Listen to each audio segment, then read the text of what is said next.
Okay, guys, welcome to another Impact review. Let's just go straight to it.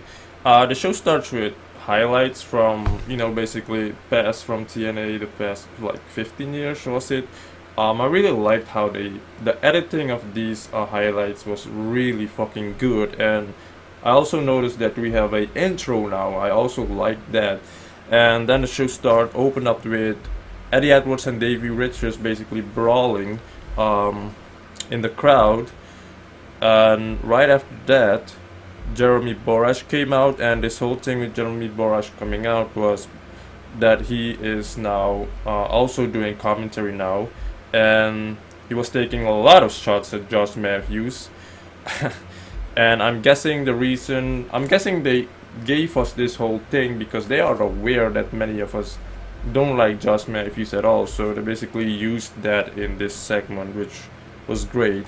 And I'm also guessing they're gonna go with this whole thing that Josh is basically the heel commentator now, so whatever works, I guess. But no, we do not like Josh Matthews at all. He was really annoying throughout the whole entire fucking show. I know that was part of the whole thing, but it was just annoying. But Jeremy Borash being on commentator as well as a third member definitely made it a lot more entertaining, because even though Josh Matthews annoying as fuck, but all three babbling it out together throughout the whole show was definitely entertaining. It's definitely a different look and change. So that was I really like that. So I accept it. And Cody Rhodes also came out looking for Moose. Then JB told him that he's in New Japan wrestling for Pro Wrestling Noah. So that's that.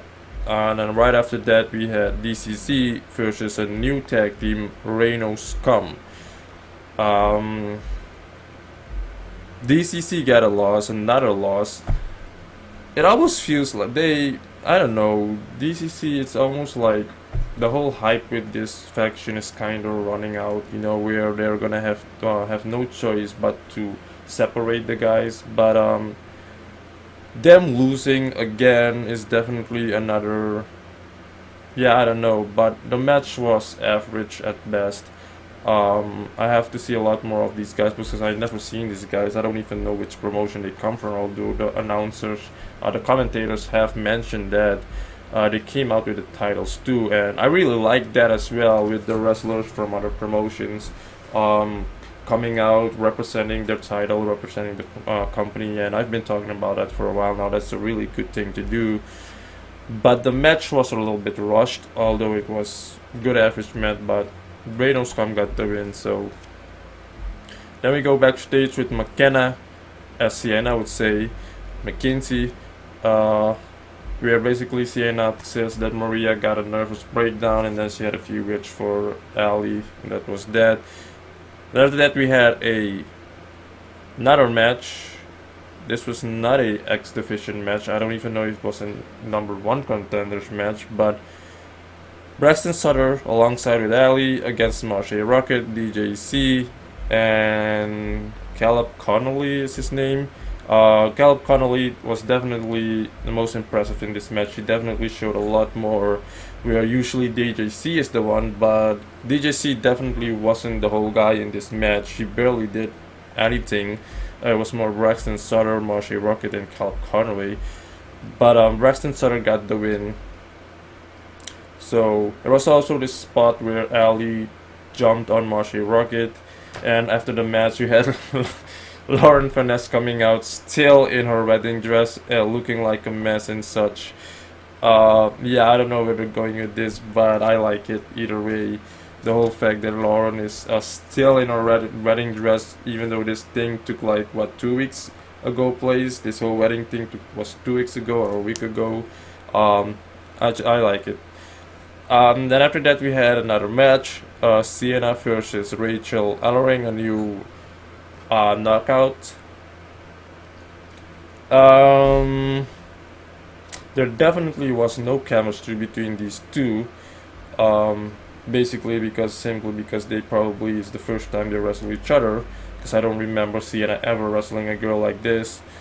I like the way Jeremy Borash was mentioning or key achievements, what she did. She was like a power lifter, football player, something like that. I love it when they do that, with some background information, because that's really a good thing to know these new wrestlers that coming better.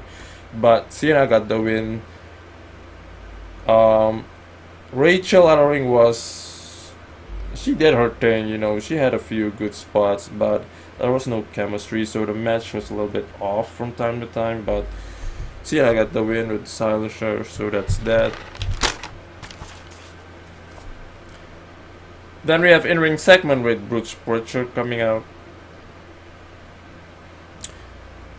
He talks about the WWE names, he mentions WWE name, he talks about making Impact great again, and he says TNA is that, and by that he means just the name. I think it was already called TNA Impact Wrestling for quite some time, so I don't know why they would say new company, Impact Wrestling. Yeah, I don't know. But Lashley then came out, or he called out Lashley because he's like the face of the company, the top guy. Not long after that, a guy who I give zero fucks about, ALBERTO, El Patron, that came out, and I'm gonna tell you why I don't give a fuck about this guy, and a lot of people don't give a fuck about this guy, and why we call this guy the biggest sellout ever. Here's what this guy did, okay? After he left the WWE, he went to Ring of Honor, had a really short run and a short feud with Jay Lethal, one of their best wrestlers in that company. He cut a promo where he talked about how it's not about sports entertainment, fuck sports entertainment and sports entertainment type of fan. It's all about the wrestling, the professional wrestling, Okay, he did that there, taking shots at Vince McMahon. Then he went to Lucha Underground. Or no, his first ever appearance after WWE was at Tommy Dreamer's House of Hardcore. It was a pay-per-view where he cut that promo calling Vince a pussy, how it's sports wrestling, it's not about that, he doesn't like sport, it's all about professional wrestling, not sports fucking entertainment. All of that shit. Took a lot of shots at the WWE, mainly Vince McMahon. Then he went to Ring of Honor. Basically cut the same promo. Then he went to Lucha Underground. Same type of fucking promo where he kept on bragging about he's not in it for sports entertainment, he's in it for the pro wrestling. Guess where he went after that? The WWE. So you want me to believe that this fucking guy is in TNA for the fans? You want me to believe that this guy is in TNA for the wrestling? No. Okay, fuck this guy, seriously. Okay, I'm sorry, but fuck this guy. He's boring, he's stale. He had a great run in Lucha Underground. I think a lot of us that watch Lucha Underground when he had his run actually can agree on that. And we also kept on saying that that is the promotion where he belonged. But any other than that, the guy is fucking... I don't know, he's just organic. I don't know why these people see him as a big guy or whatever. Okay, and whatever the fuck happened to not signing ex-WWE stars. But anyways, Alberto El Patron wants a match for the World Heavyweight Championship, but then not long after that, EC3 came out. And now that Alberto Patron is in the company, it's getting closer to where I would have EC3 over this fucking guy any day of the fucking week, okay? So EC3 comes out, basically says that, he can't just come in and demand a title shot, he has to earn it and this and that. So EC3 now wants the title shot. But then the whole fight breaks up, this and that, so Bruce Pritchard comes in, and then Alberto, I don't think it meant to go that way, but because it looked like Bruce Pritchard really needed to say those things, but Alberto El Patron kinda, came in between, hyped things up, and then he said the fans want to see it, we need to give the fans what they want to see Lashley versus El Patron, so they made this match. Okay, so whatever, the main event happened later. So yeah, I don't know if you're happy he's in the company, but I'm not, okay, I'm sorry. Then we go backstage again with McKinsey, this time with Eddie Edwards, where, Eddie kind of talks about him not expecting Davey to turn on his back and doing this, but then Angelina Love comes in his face and slaps him in the neck. I think she meant to slap him in the face, but he got the neck instead, so whatever. But then, Angelina talks about how she married a real man, but then Eddie says, if Davey was a real man, how come Angelina hits harder than him? So there's that. Then we had another segment where Cody came back in the ring. He said he's not leaving until he has Moose, or Moose comes out. He's looking for Moose. But then they kept on telling him again that Moose is in New Japan, wrestling for Pro Wrestling Noah. So that's that. Then after that, Dutch Mantel came out. Many of you will know him as Sepp Culture. He even brought that up, that that's not his real name, and blah blah blah. You can watch what he said on YouTube. I'm pretty sure the video is on YouTube and their channel, on Impact's channel, because I'm not gonna paraphrase everything he said. He just talked about the reason why he came in the company, why he came to TNA, and having Dutch Mantel on the team was definitely a good choice. So then after that we have the Hardys fighting Smoking Joe, this kangaroo. This part of the Hardys where they fought the kangaroo never made any fucking sense to me.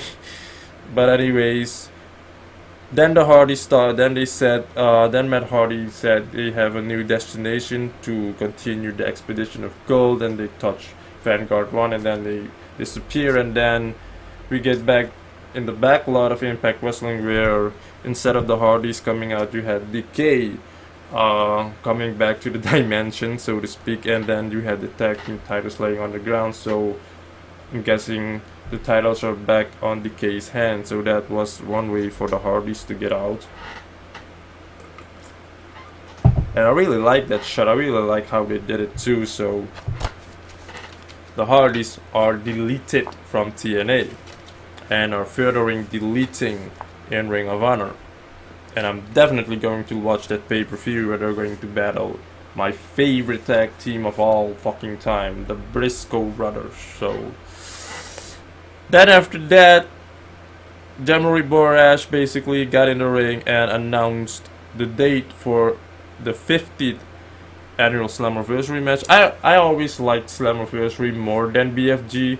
If you ask me, Slammiversary should be the biggest pay-per-view instead of Bound for Glory. I always liked Slammiversary more than the Bound for Glory's pay-per-views, because Slammiversary always has that specialty to it. There's always something special to it. But knowing the new owner and such, and the changes that they bring in and what they want to do and the direction they want to go, this Slammiversary is looking, hopefully, being the biggest one, because the one from last year was okay. The one before that, the one from 2015, was better though. So let's hope that each year Slammiversary should be better than the previous one.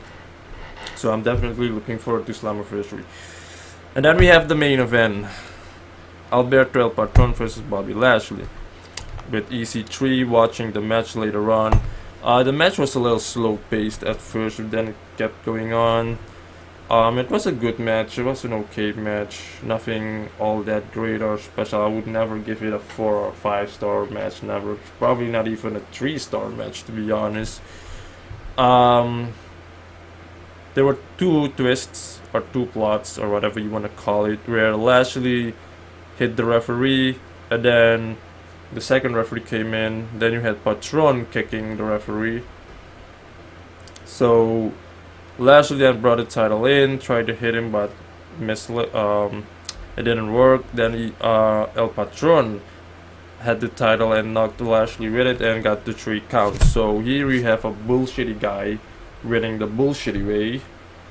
And what's even more bullshittier is that the referee saw the title in that ring and kept on counting. So yeah, hopefully, I'm pretty sure, I don't know, this is WWE type of booking, but anyways, Alberto winning is bullshit. I'm pretty sure there's going to be a twist because you saw Lashley talking to the both referees after that. So I don't know, whatever. But it was a good show.